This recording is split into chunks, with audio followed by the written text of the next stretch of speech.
오늘 함께 나누실 말씀은 구약성경 창세기 23장 1절에서 4절의 말씀인데 제목은 사랑하는 사람을 떠나보낼 때입니다. 인간에게 피할 수 없는 두 가지가 있다. 하나는 죽음이고 하나는 세금이다. 이 말은 미국 지폐 $100에 그려진 인물, 미국의 건국 아버지 벤자민 프랭클린이 한 말입니다. 교묘하게 똑똑한 사람들은 세금을 피하기도 하지만 절대로 피할 수 없는 것이 있습니다. 그것은 죽음입니다. 신문에 보면은 부고란이 있습니다. 지난 주간에 이 세상을 떠나가신 분과 그분의 양력을 간단하게 소개하며 알리는 칸입니다. 사람들은 이렇게 얘기합니다. 만난 사람들은 반드시 헤어지게 된다. 언젠가 헤어지게 된다. 성경이 이렇게 말씀하고 있습니다. 한 번 죽는 것은 사람에게 정하신 것이요. 우리가 이 땅에 열심히 살아가고 있지만 한 번 죽는 것은 사람에게 정하신 것이요라고 성경이 선언했습니다. 이것은 만고의 진리입니다. 죽음을 통한 이별은 인생에서 정한 이치라서 우리는 이 땅에서 사랑하는 사람들과 언젠가는 이별하게 될 것이기에 준비할 필요가 있습니다. 언젠가는 이별하게 될 것이기 때문에 현재 살아가면서 여기에 대해서 준비할 필요가 있습니다. 사랑하는 사람이 내 곁을 떠나버릴 때 여러분은 어떻게 하시겠습니까? 오늘 성경에서 아브라함의 아내 사라가 죽었습니다. 사라가 127세를 살았으니 이것이 곧 사라가 누린 햇수라. 사라가 가나안 땅 헤브론 곧 기럇 아르바에서 죽음에 오늘 말씀 1절 2절에 기록된 말씀입니다. 성경에서 여인이 얼마를 살다가 죽었다는 기록이 거의 나오지 않는데 오늘 말씀에서는 특별하게 사라의 생애를 기록하고 있습니다. 이것은 성경에서 믿음의 어머니로서 사라의 생애에 대한 특별한 의미를 부여하고 있는 모습입니다. 사랑하는 아내 사라가 세상을 떠났을 때 아브라함의 심정이 어땠을까요? 이때 아브라함이 아내의 죽음을 어떻게 맞이했는가를 보면서 우리가 사랑하는 사람을 먼저 보낼 때 무엇을 해야 할지를 오늘 말씀을 통해서 배우고자 합니다. 이것이 오늘 메시지의 초점입니다. 첫 번째는 자신의 슬픔을 표현하십시오. 사랑하는 사람을 먼저 세상을 떠나갈 때 슬픔을 표현하는 것은 자연스러운 모습입니다. 1절 2절 말씀 다시 읽겠습니다. 사라가 127세를 살았으니 이것이 곧 사라가 누린 햇수라. 사라가 가나안 땅 헤브론 곧 기럇 아르바에서 죽음에 아브라함이 들어가서 사라를 위하여 슬퍼하며 애통하다가 아브라함은 형식적인 슬픔이 아니라 진정으로 슬퍼하며 애통했다고 성경이 기록하고 있습니다. 우리는 사랑하는 분들을 먼저 세상에서 떠나보내면서 어떻게 해야 합니까?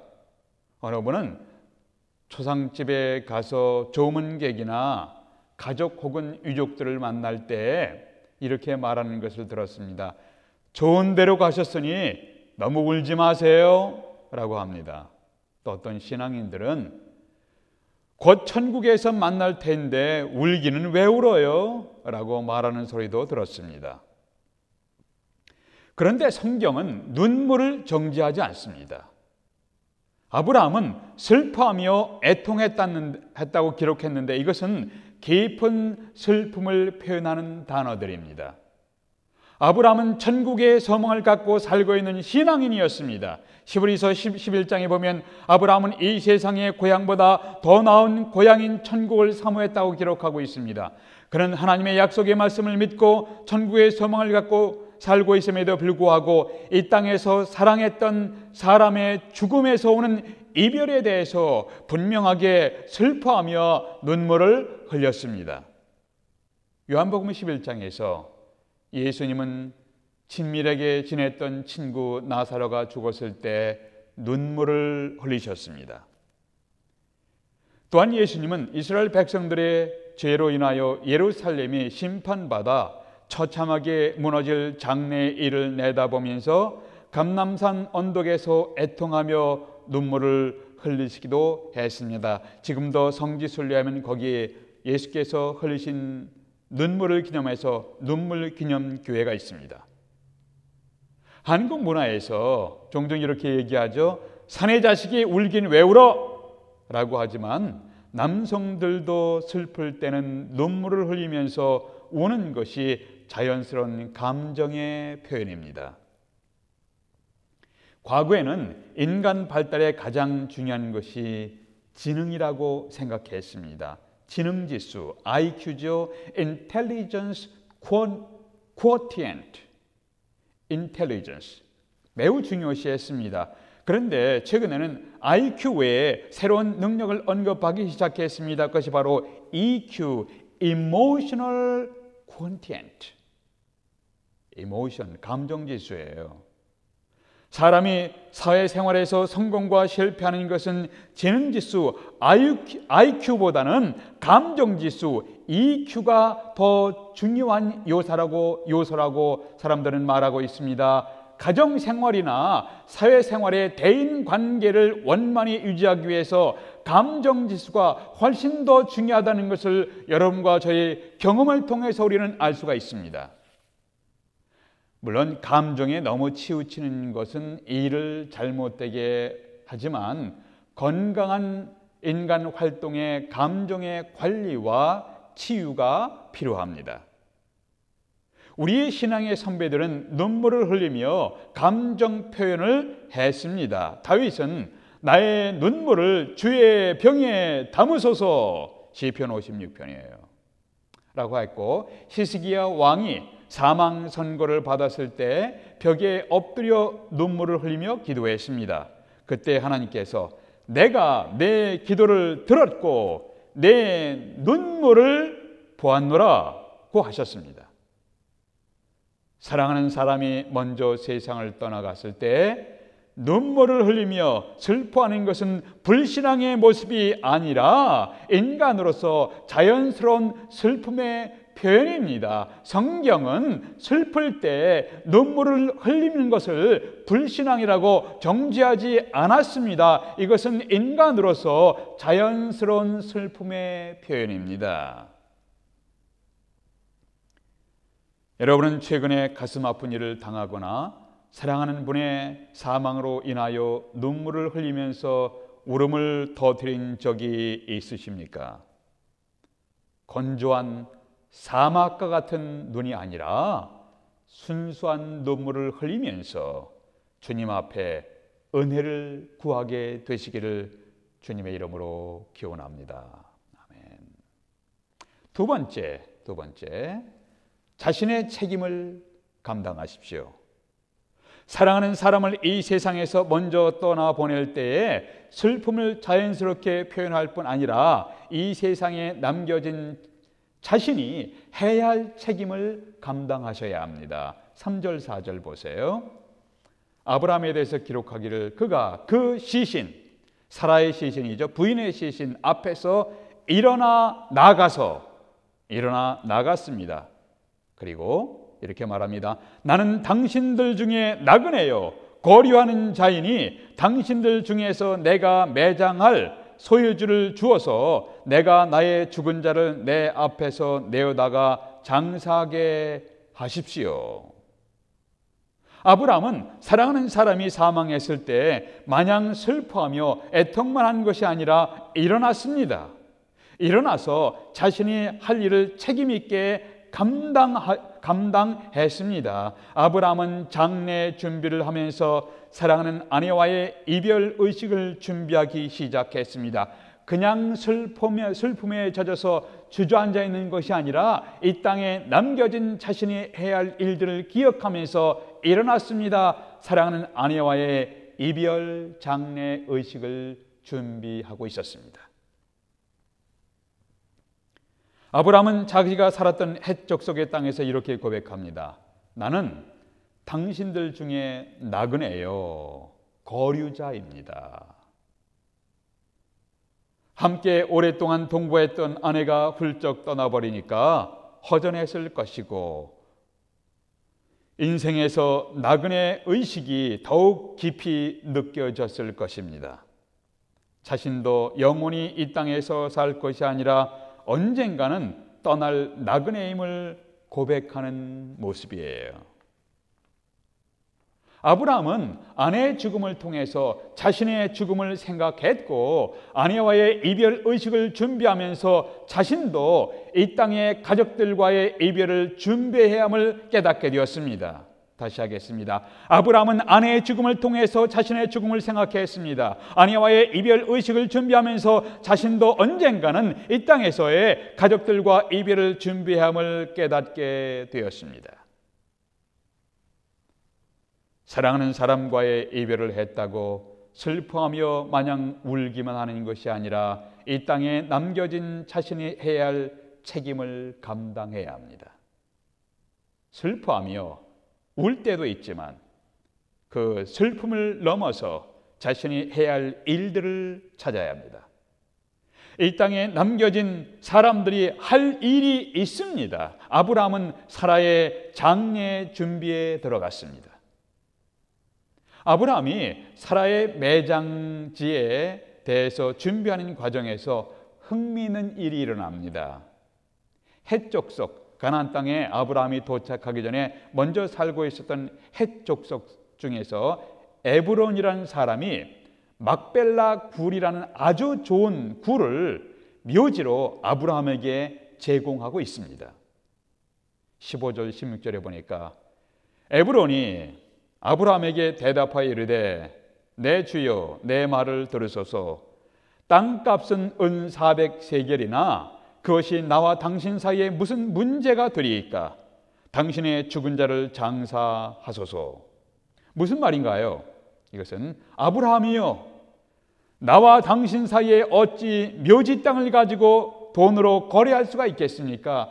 그냥 장지로 그냥 쓰세요. 대가 없이 돈 따지지 말고 그냥 장지로 사용하시길 바랍니다.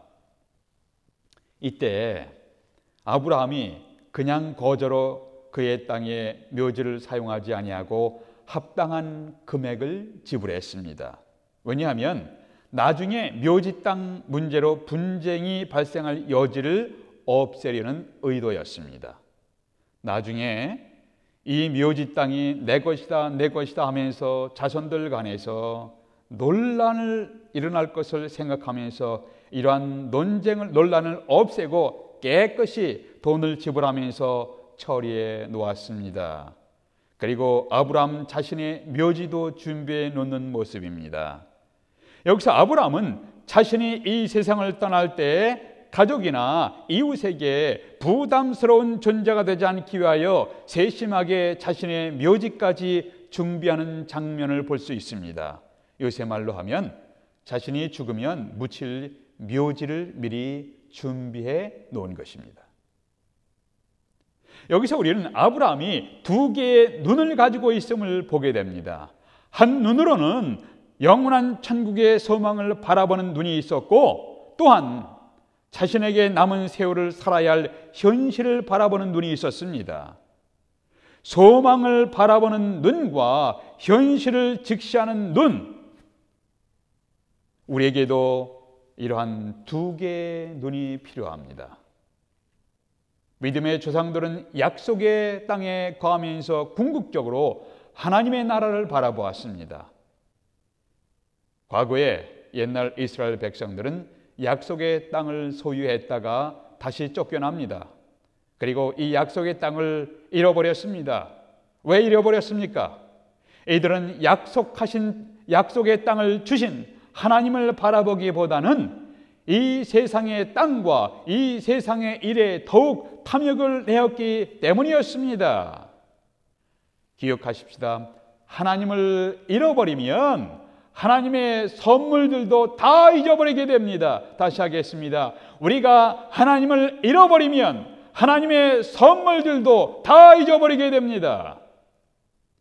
사도 바울은 빌립보서에서 우리의 시민권은 하늘에 있는지라라고 말씀했습니다.